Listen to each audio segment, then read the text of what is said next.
My feet go numb for about a week and I don't say anything. I go back to work, working long hours. And then my hands start going numb where I can't feel my fingers. And I play that off for as long as I can. And then I wake up one morning to go to work and my vision is super blurry. My wife gets up and I tell her these things. And God bless my wife, Cheyenne. She is the yin to my yang. She balances me out. So I tell her, I said, baby, I have about 10 clients today. Then I'll be home and maybe we should go see a doctor.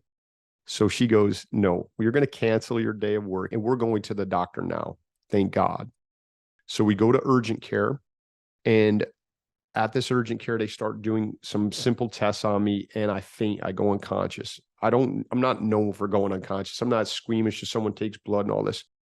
So they bring me back. I wake back up and they're giving me tests. And the doctor comes to me and says, look it, either MS, multiple sclerosis, or GBS. That's the first time I'd ever heard of GBS. You need to get a spinal tap. They're going to draw fluid from your spine and they're going to look for a certain protein. The way I describe it, Thomas, is like my body is like a battery that's just getting drained. I'm now having trouble standing up. I can't shake hands.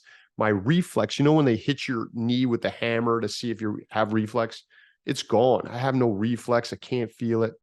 And now the numbness is ascended up to about my knees. They draw the fluid out of my spine and they tell me it takes maybe an hour or so for us to get the test results back. I live a mile from the hospital. They said, you can go home and relax there if you're more comfortable, or you can stay here. But if you decide to go home and this starts ascending up your body, you need to come back in immediately, because if you have GBS, it will shut your lungs and your heart down just like it has your shins, your feet. And if your lungs and heart shut down, it's over.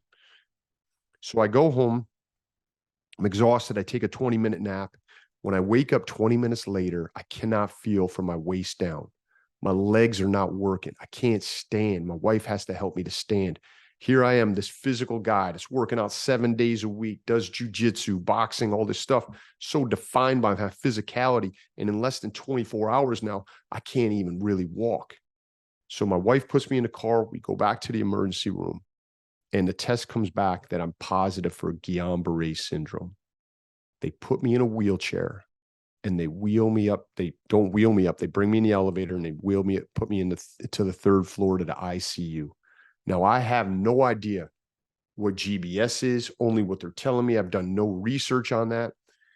We get to the ICU, and there are people in different states of disarray in the ICU. There's people I know are not going to make it, elderly people that have been in car accidents. This person's on a respirator.